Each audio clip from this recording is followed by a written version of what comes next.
Alright, so today I just wanted to real quickly go through on how to find greatest common factor and least common multiple. These two things are really things that students have a big trouble with, so just want to real quickly show you the easiest way that I know how to do these problems. So let's look at 24 and 36. Okay. First thing you have to do is prime factorization. Students most of the time know that as a factor tree. So pretty much what you're doing is just factoring down until you get all prime numbers. So 24 can be factored into 2 and 12. 2 is a prime number, 12 is not, so it still needs to be factored. 2 and 6, 2 is a prime number, 6 is not, still needs to be factored. And then 2 and 3. So at that point we've got prime numbers all the way down and all the way across. That means you're done. Okay. Notice I circle the prime numbers. That keeps you from getting confused and not knowing really if you're finished or not. So with this one you end up with 2 times 2 times 2 times 3. Now you can also write that as 2 cubed times 3.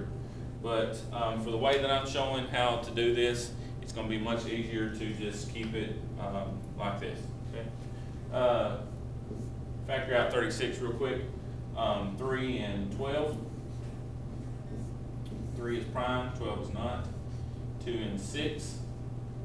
2 is prime, 6 is not. And 2 and 3. So we end up with 2 times 2 times 3 times 3. And once again, you could also write that as 2 squared times 3 squared. But once again, I prefer it like this. So once you've done this and you've factored everything out, you've got your prime factorizations down to here, you're ready to line up the numbers the way that I teach this. Okay, so erase this real quick, and looking at 24, okay, I just simply rewrite the prime factorization, and I try to leave myself some room to just work the problem out, so put some spaces in between there. Then for 36, what you're going to do is line up any like numbers. Okay, so we've got a 2 here, so line that 2 up with this 2. Okay, so it's gone. You've got another 2, line that one up here, and then we've got a 3, so that one can go right there. And then all you have left is 1 3 left. Some students, when I'm teaching it this way, they want to try to throw it right here. You can't do that. You have to have like terms to line it up like we did here. So we don't have another 2, all we have is a 3, so it has to go out here by itself. Alright, so at this point, you're just a real quick, simple calculation away from being finished with the problem. Greatest common factor first. I started down here. Greatest common factor is going to be anything that they have in common. So we have 2s, 2s, and 3s in common. Okay, so bring those down. 2 times 2 times 3, and 2 times 2 is 4, 4 times 3 is 12. So you're going to end up with a greatest common factor of 24 and 36 is equal to 12. Okay? Now, usually with least common multiple, you have to list out the multiples and all that stuff, and kids kind of get confused, especially with larger numbers. Right here, you can find the least common multiple from here as well.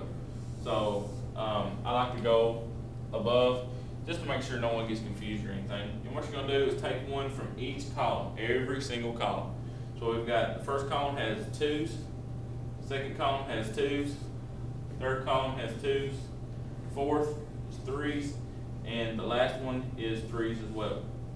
And all you're going to do is multiply those across. And when you multiply this, you end up with a least common multiple of 72.